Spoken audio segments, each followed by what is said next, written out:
प्राथमिक प्रमाण पत्र परीक्षा 2025 सिंपल प्रश्न पत्र कक्षा 5वीं विषय गणित।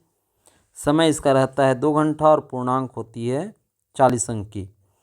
तो यहाँ पर ये पहला पेज को स्किप करते हुए निर्देश को आप लोग पढ़ लें और हम आते हैं वस्तुनिष्ठ प्रश्न में। ये पहला प्रश्न, निम्नलिखित प्रश्नों के सही विकल्प चुनकर लिखिए। सही विकल्प आपको लिखना है।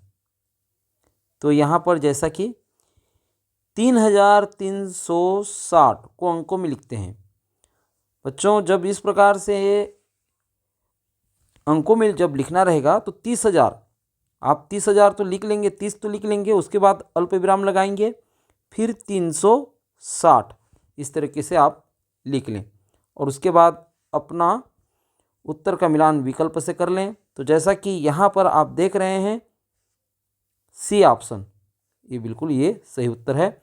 फिर उसके बाद देखते हैं, यदि 1 लीटर पेट्रोल की कीमत 30 रुपया है, ठीक है, तो 3 लीटर पेट्रोल की कीमत क्या हो जाएगी, 3 से आप गुणा कर दें तो हो जाएगा 3 तिया 9 और 1 शून्य का शून्य, 90 रुपया। तो यहाँ पर सी ऑप्शन हो जाएगा 90 रुपये।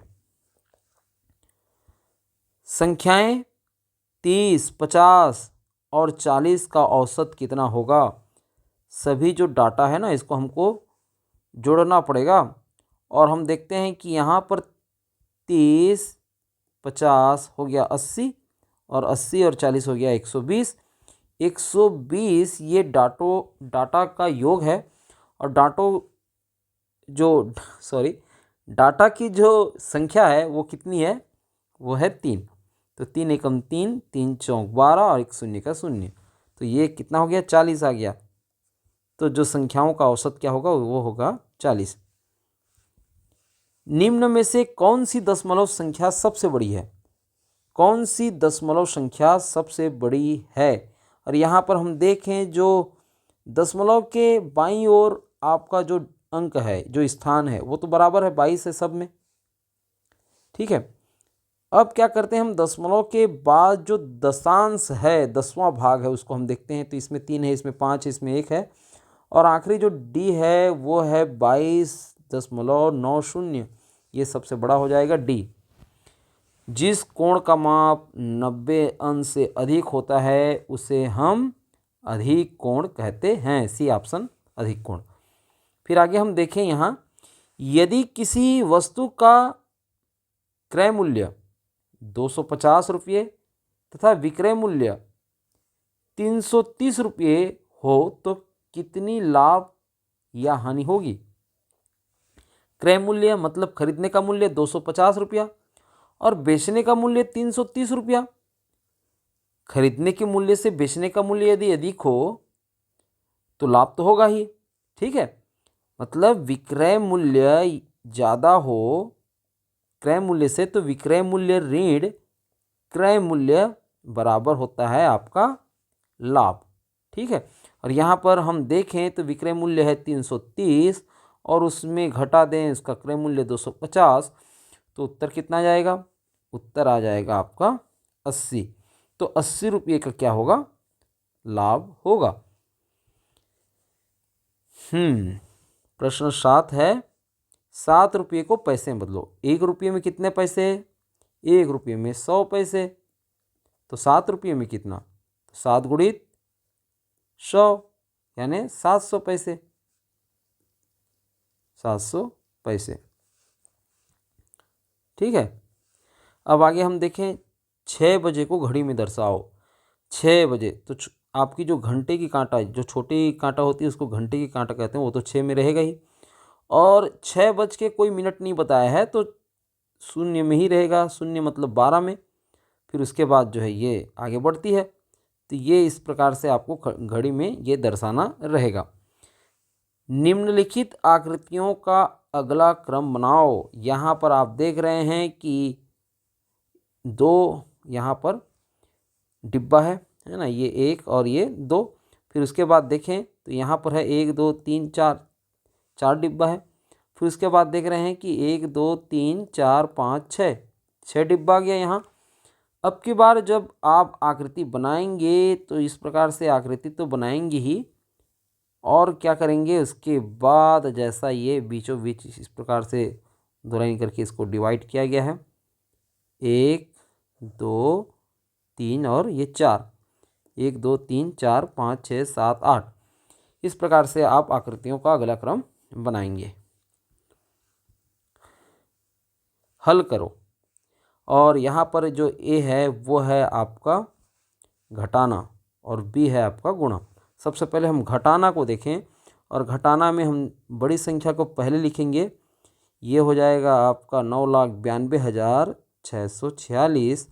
उसमें हम घटा देंगे 6,96,627 को, और यहाँ पर हम इकाई को इकाई से घटाएंगे तो इकाई है 6 और दूसरी संख्या का इकाई है 7, तो होगा नहीं। तो दहाई से एक दहाई ये मांग लेगा, तो एक दहाई जैसे ही देगा तो 10 इकाई हो जाते हैं, और 10 इकाई और 6 मिलकर के हो जाएगा 16। 16 में जब 7 जाएगा तो आ जाएगा उत्तर 9। अब ये एक दहाई तो दे दिया 4 ने, तो अब ये 3 बचा है, 3 में 2 गया तो बच गया 1, 6 में 6 गया तो 0। अब वैसे ही हालत 1000 में है। 1000 जो है 10,000 से एक मांगेगा, तो वो जैसे ही 1000 देगा, मतलब एक देगा, तो वो 10,000 के बराबर रहेगा, तो 12,000 हो जाएगा। 12,000 में 6,000 जब घटेगा तो हो जाएगा 6। अब 9 है, 9 अब एक को दे देने के बाद यहाँ पर कितना हो गया है, 8 हो गया है। तो ऐसे ही अब लाख से ये एक मांगते ही ये हो जाएगा आपका 18। 18 में 9 जाने पर हो जाएगा 9, और यहाँ पर अब 8 है, 8 में 6 गया तो 2 हो जाएगा। तो इस प्रकार से आपको उत्तर लाना है। अब यहाँ पर हम देखें गुणा को, तो गुणा में हम सबसे पहले इकाई 8 का गुणा हम 3 से करें तो हम हो जाएगा 8 तिया 24, हाथ में आया अब 2, फिर हो जाएगा 8 छिक्का 48, है ना, और 48 और 2 हो जाएगा आपका 50। अब आ गए हैं 5, अब फिर हो जाएगा 8 चौक 32 और 5 हो जाएगा आपका 37। इस प्रकार से 5 का पहाड़ा पढ़ेंगे, 5 तिया 15, हाथ में आया अब 1, और फिर उसके बाद हो जाएगा 5 छिक्का 30 और 1 31 का 1, हाथ में अब आ गया है 3, फिर हो जाएगा 5 चौक 20 और 3 हो जाएगा आपका 23, 4 5 7 और 1 8 3 3 6 और ये 2 हो गया 26,854। अब प्रश्न है, यदि 642 रुपये में 6 कुर्सियाँ मिलती हैं तो 4 कुर्सियों का मूल्य ज्ञात करो। देखिए यहाँ पर अधिक कुर्सी का मूल्य यहाँ पर बताया है, तो सबसे पहले हम अधिक से एक कुर्सी का मूल्य ज्ञात करेंगे, अनेक से एक का। तो अनेक से एक ज्ञात करने के लिए हमको भाग करना पड़ेगा। तो 642 को हम 6 से यदि भाग दे दें तो हम उत्तर निकाल सकते हैं, 6 एकम 6। अब ये तो पूरा कट गया, फिर उसके बाद 4 उतारे, तो उसके बाद ये 4 भी नहीं कटेगा, तो हम क्या करते हैं, एक शून्य यहाँ पर वो कर देते हैं, 6 शून्य हम शून्य करके आगे बढ़ा देते हैं, फिर ये 4 तो हो गया। अब 2 उतारेंगे और वो हो जाएगा 6 सत्ते 42, 6 सत्ते 42, इस प्रकार से ये कट गया। तो यहाँ पर आप ये जो उत्तर है ना, यहाँ पर आप इसको लिख सकते हैं, जगह है उतना पर्याप्त, लेकिन हम लोग आप ये तो मिट जाएगा, है ना। यहाँ पर कितना उत्तर आ गया भाई, यहाँ पर एक कुर्सी का मूल्य आ गया है 107 रुपया। ठीक है, जब एक कुर्सी का मूल्य 107 रुपया आ गया है तो 4 कुर्सी का मूल्य कितना हो जाएगा, 4 से गुणा करना पड़ेगा। ये हो गया आपका 4 सत्ते 28 का 8, हाथ में आया 2, 4 शून्य में शून्य और 2 हो जाएगा 2, है ना, 4 एकम 4, ये हो जाएगा 428 रुपया। ठीक है, 428 रुपया ये 4 कुर्सियों का मूल्य हो जाएगा। अथवा आप ये चीज़ बना सकते हैं, या नहीं तो आप बना सकते हैं इधर नीचे जो दिया गया है, हल करो। ए में आप देख रहे हैं कि 5/16 धन 7/16, यहाँ पर इसको जोड़ना बहुत ही आसान है, भिन्न है, और भिन्नों में जोड़ तब आसान हो जाता है जब उनके हर समान हो। दोनों हर की जगह में हम लिख लेंगे 16 और ऊपर ऊपर का जो है 5 धन 7 इसको जोड़ देंगे और 7 5 हो जाता है 12, 12 बटे हो जाएगा ये 16। ठीक है, अब इसको सरल करना रहेगा तो आप सरल कर सकते हैं। किस तरह से? ये हो जाएगा 2 छिक्का 12 और 2 अट्ठे 16। और भी सरल हो सकता है, ये हो सकता है कि 2 तिया 6 और 2 चौका 8। इस प्रकार से 3/4 भी हम लिख सकते हैं। ठीक है, अब ये तो हो गया पहले प्रश्न का उत्तर। अब उसके बाद देखें बी का। बी में भी आसान रहेगा, क्यों? क्योंकि दोनों का हर क्या है, समान है, 10 है। तो यहाँ पर करेंगे क्या, दोनों की जगह में हम 10 लिख लेंगे और 7 ऋण 3 लिख देंगे और 7 में जब 3 जाएगा तो आ जाएगा 4, 4/10 हो जाता है। फिर इसको सरल करना रहेगा तो 2 दूनी 4, 2 पंचे 10, 2/5 इस प्रकार से लिख सकते हैं। और इधर जो सी का उत्तर रहेगा वो क्या रहेगा कि अंश का गुणा अंश के साथ होगा, तो 2 छिक्का हो जाएगा आपका 12 और उसी तरीके से यहाँ हम देखें तो 5 सत्ते हो जाएगा 35। इस प्रकार से भी आप उसका उत्तर लिख सकते हैं। ठीक है, अब आगे देखें हम प्रश्न 12। निम्न आकृतियों के सभी संभव सममिति अक्ष बनाओ। सममिति अक्ष मतलब ऐसा हमको जो है अक्ष खींचना है कि वो बराबर आकृति को 2 भागों में बांटे। तो ये तो हो गया आपका सममिति अक्ष। इसी प्रकार से इसको भी हम सममिति अक्ष यहाँ से बीचों बीच कर सकते हैं। ठीक है, जरूरी नहीं कि ऊपर से नीचे रहे, आप यहाँ इधर से भी आप जैसे हो रहा है तो इधर से भी कर सकते हैं। आप देखते हैं कि यहाँ से भी ये हो सकता है, यहाँ से भी ये हो जाएगा। ठीक है, और यहाँ से भी हो जाएगा। इस प्रकार से आप सममिति अक्ष आप खींचें। ठीक है, यहाँ से भी ये होगा और यहाँ से भी होगा। त्रिभुज में भी हम देखें तो यहाँ से भी ये संभव है और यहाँ से भी ये संभव होता है। तो ये हो गया सभी संभव सममिति अक्ष। अथवा हम देखें आपको बनाना है 75 अंश और 45 अंश का कोण। तो यहाँ पर हमको चांदे की सहायता से इसको बनाना रहता है बच्चों, तो यहाँ पर तो बनाना आसान नहीं रहेगा। हम इतना तो ज़रूर बता सकते हैं कि आपको सबसे पहले एक बिंदी लेना है और जैसे ये आपका चांदा रहता है ना, चांदा का ये बीचों बीच भाग, उसको जो है यहाँ पर मिलाना रहता है। रही बात इधर शून्य, वहाँ पर एक और आपको बिंदी देना पड़ेगा। जैसे कि यहाँ पर ये बिंदु ए हो गया, ये बिंदु बी हो गया। अब जैसा कि ये ऊपर में ही क्या रहता है आपका 90 अंश का, और उसके बाद हम देखते हैं कि ये बराबर भागों में ये बटा रहता है। ठीक है, तो जो 80 और 70 के बीच में रहेगा आपका 75, वहाँ पर आपको बिंदी देना है। तो लगभग यहाँ पर आएगा और सबको फिर स्केल की सहायता से जोड़ करके आपको 75 अंश यहाँ पर लिख देना है। तो ये आप बना सकते हैं। यहाँ पर हमारा मकसद यही है कि आपको बताना कि सैंपल पेपर में किस प्रकार के प्रश्न पूछे जाते हैं और जो हमसे बन रहा है व्याख्या सहित उसको बताने का भी कोशिश कर रहे हैं। बाकी आप लोग प्रश्न के सैंपल को देखिए, ठीक है, ताकि आपकी तैयारी सही ढंग से हो सके। यहाँ पर हम देखें 12 और 18 का महत्तम समापवर्तक ज्ञात करो। तो 12 और 18 का महत्तम समापवर्तक ज्ञात करेंगे हम तब तक कटाएंगे कि जब तक कि दोनों संख्या कटती रहे। तो यहाँ 2 से 2 छिक्का 12, 2 निया 18। फिर हम देखते हैं उसके बाद 3 से कटेगा तो हो जाएगा 3 दूनी 6 और ये 3 तिया 9। तो यहाँ पर हम देख रहे हैं कि 2 और 3 से दोनों संख्या कटी, तो 2 गुणित 3 यानी 2 तिया हो गया आपका 6। 6 क्या हो जाएगा, महत्तम समापवर्तक हो जाएगा। ठीक है, फिर आगे हम देखें निम्नलिखित चित्रों में आकृतियों की संख्या गिनकर लिखो। तो निम्नलिखित चित्रों में आकृतियों की संख्या गिनकर आपको लिखना है।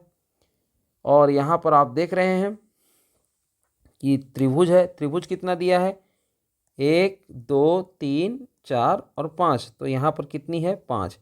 उसी प्रकार से यहाँ पर वृत्त 1 2 3 4 और फिर हम देखें आयत 1 2 3। ये बहुत ही सरल दे दिया है। ये तो आपका पहली कक्षा के लायक क्वेश्चन था। ठीक है, कोई दिक्कत नहीं। अब देखें आगे हम दीर्घोत्तरीय प्रश्न में, जो कि यहाँ पर हम देखें तो उसका अंक जो है 4 अंक है। एक व्यक्ति निम्न मूल्य सूची के अनुसार 2 किलो शक्कर, 2 किलो आलू, 1 किलो आटा खरीदा। इसके लिए बिल बनाओ। तो शक्कर का भाव कितना चल रहा है? 40 रुपया। और इसने कितने लिया? इसको 2 किलो लिया। तो इसके लिए आपको बिल बनाना है। देखिए बिल क्रमांक जो भी रहे, मान लो यहाँ पर लिख दें 80, और दिनांक जैसे हम दे दें, दिनांक आज का तारीख दे देते हैं। आज का तारीख जैसे हम बोल दें, मान लो यहाँ पर हो गया 5/3 हो गया है, 5/3/2025 जैसे लिख लिए। और फिर उसके बाद हम यहाँ पर नाम लिख देते हैं, जो भी आपका नाम है ना। मान लो आपका भी नाम जो है चंद्रशेखर है, तो चंद्रशेखर लिख दिए। ठीक है, इस प्रकार से हम लिख दें। और यहाँ पर जो समान विवरण है, समान विवरण में जैसा कि शक्कर, पहला जो सामान लिया वो शक्कर लिया, तो शक्कर लिखना है। कितनी मात्रा में लिया? 2 किलो। और कितने दर में है? 40 रुपया प्रति किलो। तो ये हो जाएगा 2 गुणी 40 यानी 80 रुपया। ठीक है। इसी प्रकार से आलू लिया गया है, और आलू का कीमत कितना है? आलू की मात्रा कितनी है? 2 किलो। और इसकी कीमत कितनी है? आलू की कीमत है 15 किलो। तो हम यहाँ पर 2 गुणित 15 यानी हो जाएगा 30 रुपया। और इसी प्रकार से जो तीसरा सामान जो लिया गया है वो क्या लिया गया है? आटा, 1 किलो आटा, और आटा का किलो है 20 रुपया। आटा 1 किलो 20 रुपया। तो ये 20 रुपया ही इसका कुल राशि हो जाएगा। और फिर इसको हम जोड़ देंगे, 80, 30 और 20, ये हो जाएगा आपका 130 रुपया। 130 रुपये यहाँ पर कुल योग को लिखा जाता है। और यहाँ पर शब्दों में पर भी लिखा जा सकता है 130 रुपये। ठीक है। और दुकानदार अपना साइन दे देता है। ठीक है, यहाँ पर हस्ताक्षर है, यहाँ पर साइन दे देगा। यह क्या करना है, यहाँ पर आप देखते हैं कि दूसरा काम है कि जनवरी 2025 का कैलेंडर बनाओ।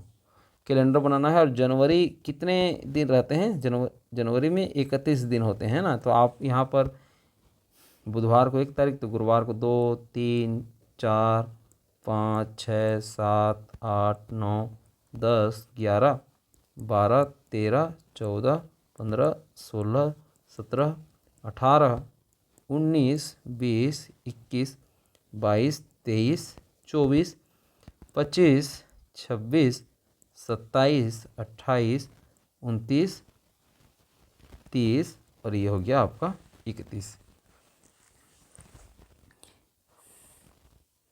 अगला प्रश्न है, यदि एक बर्तन में 2.750 लीटर पानी आता है तो ऐसे ही 5 बर्तनों में कुल कितने लीटर पानी आएगा? तो सीधा सीधा क्या करेंगे आप, यहाँ पर आप 2.750 का गुणा हम 5 से कर देंगे। अभी आप इग्नोर कर दें दशमलव को, कहाँ पर लगा है उसको बाद में जब उत्तर आएगा तब हम लगा लेंगे। यहाँ पर हो जाएगा 5 शून्यम 0। ठीक है। फिर उसके बाद 5 पछे 25, 5 पछे 25, हाथ में आया 2, 5 सत्ते हो जाएगा 35, और 2 हो जाएगा 37, हाथ में अब आ गया है 3, और 5 दूनी 10, और 3 हो जाएगा आपका 13। ये तो हो गया। अब दशमलव के बाद कितना अंक है? 1, 2, 3 अंक। तो हमको दशमलव यहाँ पर लगा लेना है कि उसके बाद 3 अंक रहे। तो ये हो गया 13.750 लीटर पानी आएगा। आगे हम देखें यहाँ पर 5 किलोग्राम मसाले से 250 ग्राम वजन के कितने पैकेट बनाए जा सकेंगे? तो सबसे पहले आप देखते हैं यहाँ पर कि 5 किलोग्राम, इसको 5 किलोग्राम को सबसे पहले आप क्या कर लेंगे, इसको ग्राम में आप चेंज कर लेंगे। तो जैसा कि 1 किलोग्राम का 1000 ग्राम होता है, 1 किलोग्राम का 1000 ग्राम, तो 5 किलोग्राम का 5000 ग्राम। तो 5000 ग्राम बटे हो जाएगा 250 ग्राम। बटे कर सकते हैं या भाग दे सकते हैं, हम यहाँ पर बटे कर रहे हैं। ये शून्य कट गया, ये भी शून्य कट गया। फिर हम देखते हैं कि 5 पचे हो जाएगा 25, उसी प्रकार से 5 एकम 5 और 2 शून्य यहाँ पर डल गया। फिर हम देखते हैं 5 एकम 5, फिर हो जाएगा 5 दूनी 10, और 1 शून्य का 1 शून्य। हम देख पा रहे हैं कि यहाँ पर 20 उत्तर आ रहा है। तो 5 किलोग्राम मसाले से 20 पैकेट बनाए जा सकते हैं। ठीक है, आगे हम देखें यहाँ पर। देखिए, ये आप लोगों को हम बता रहे हैं कि कौन कौन सा गणितीय संक्रिया करनी होगी। आपको उत्तर लिखने का ढंग चेंज करना होगा। हम तो आपको केवल एक गणितीय संक्रिया बता रहे हैं, उत्तर लिखने का ढंग कुछ अलग ही रहेगा, है ना।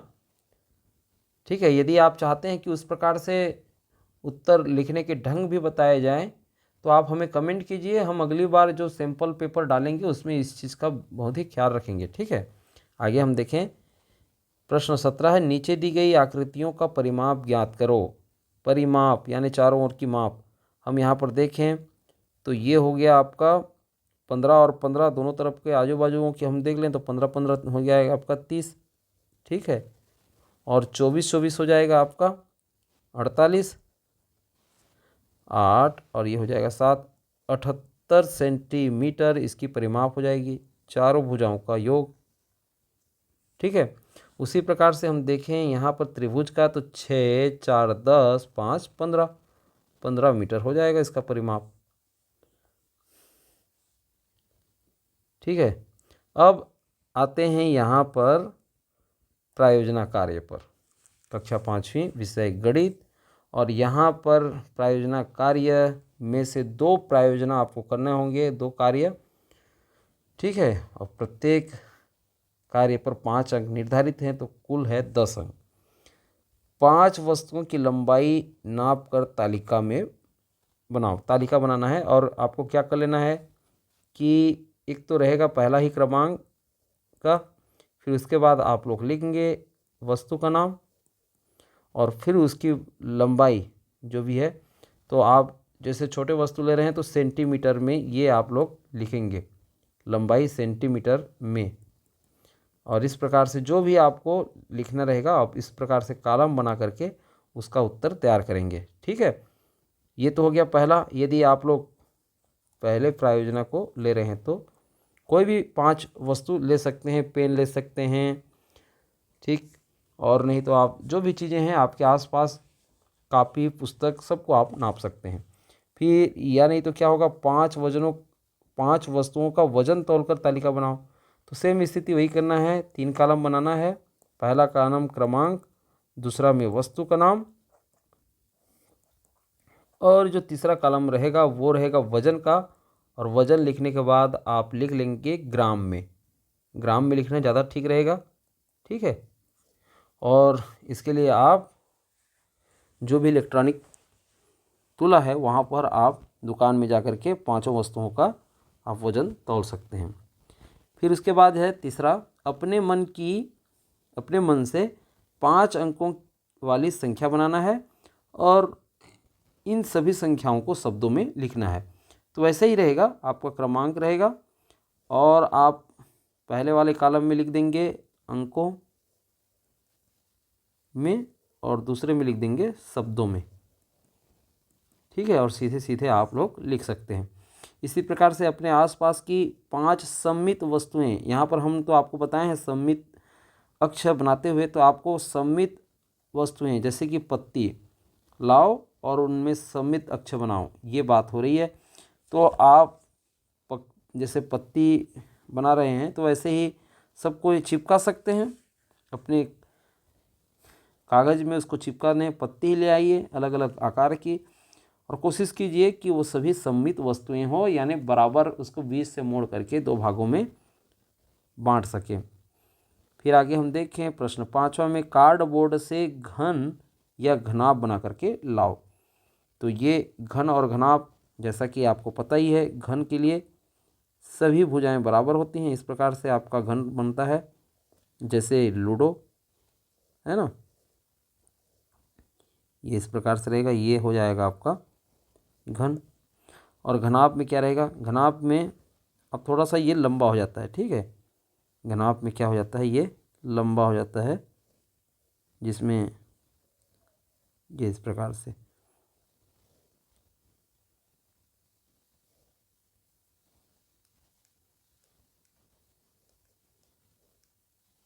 ठीक है, इसको आप बना लेंगे ठीक से, तो ये हो जाएगा आपका घनाभ।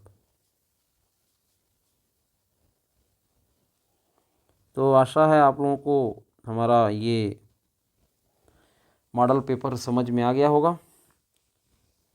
तो कैसा लगा आप लोगों को मॉडल पेपर, ज़रूर आप हमें कमेंट लिख करके भेजिए। और यदि आपको वीडियो पसंद आया है तो लाइक कीजिए। हम मिलते हैं ऐसे ही एक मॉडल पेपर लेकर के। नमस्कार।